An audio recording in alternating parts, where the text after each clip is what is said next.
Hello, friends, and welcome to my today's lecture. That is the second part of the summary of That Long Silence by Shashi Deshpande. In my last lecture, on the summary itself, in the first part, I had spoken about That Long Silence, the novel, as a realistic view of a true feminist on the condition of middle class educated women. I had also mentioned that it is very well expressed and it had also won the Sahitya Academy Award in 1990, and that it is not an imaginary story but the story of that long silence relates to every middle class woman who's educated in India. And we all know that the Indian woman today is born into an era where she is aware about her rights, her liberty to express her ideas, and she also enjoys the finance or the money that whether she earns or whether she gets. And this novel is about Jaya, who lives with her husband and two kids, and she's the main protagonist in this novel. She's a typical Indian woman in the present century who's confined between her realizations and her restrictions or limitations. I had also mentioned that Jaya, like the mythological character Gandhari, had shut her eyes to her husband's illegal earning at the office, and her journalistic writings were also circumscribed around her husband's likes and dislikes. And later on, her husband was also suspected of a fraud, and then they had to change their place from a luxurious bungalow to they had to move into a small dingy flat in a poorer locality of Mumbai, and many more things about this. Even that Jaya, though she's a writer, but she had not achieved true self expression. Today I'll be talking about the remaining part where in that long silence, Shashi Deshpande strongly protests against the male dominated society and also the man made conventions and rules. Now, that long silence is a first person narrative, and it is actually Jaya, the protagonist, who unfolds the story.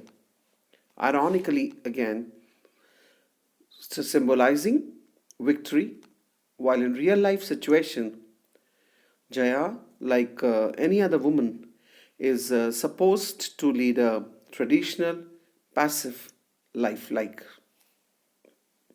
We also see that by reading of our mythologies, that women like Sita, no, Sita followed Ram into exile, and Savitri dogged death to reclaim her husband, and even Draupadi, who shares her husband's travails. But Jaya was not allowed to follow such role models like Sita, or whether it be Savitri or Draupadi. Because in real life, all these references are mere allusions of the past and has no relevance to the present. Now, while reading the stories of all these women, we find that though all of them follow their husbands willingly,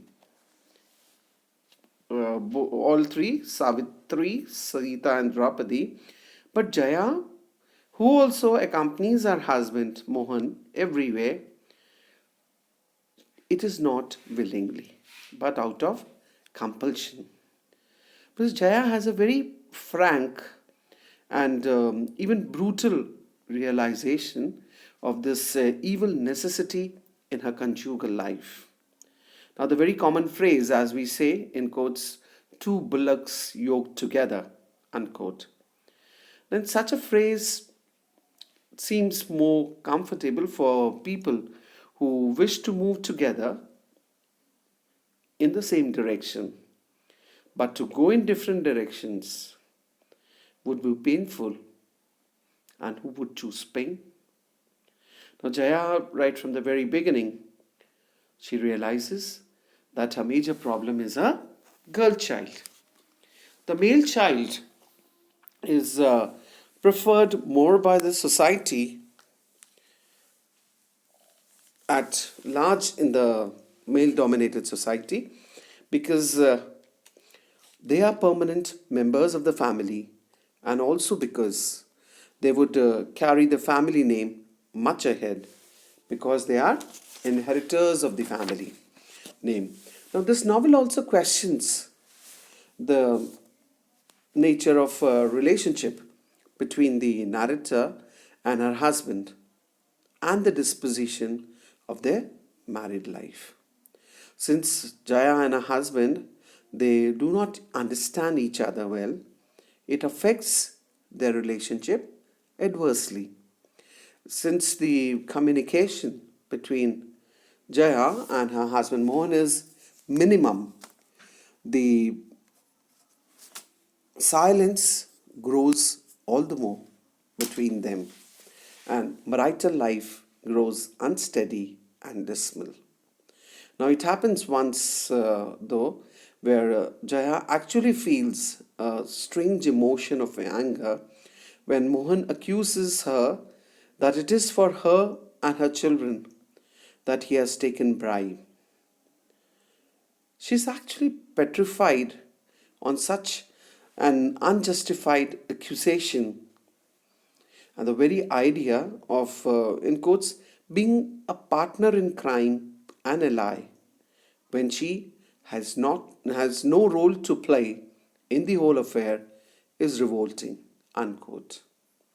And this anger, instead of finding expression, gets transformed into a long silence because for Jaya, in quotes, silence and surrender, unquote, are the real strength of an Indian woman. Jaya in the novel is not portrayed as a feminist character by Deshpande. Rather, she hovers between submission and assertion. Submission being more dominant in her personality or in her character. But she reacts sharply on being repeatedly accused and alleged by Mohan, her husband. She once also tells Kamath, her neighbor, and it's a quote from the novel, no woman can be angry. Have you ever heard of an angry young woman? A woman can never be angry.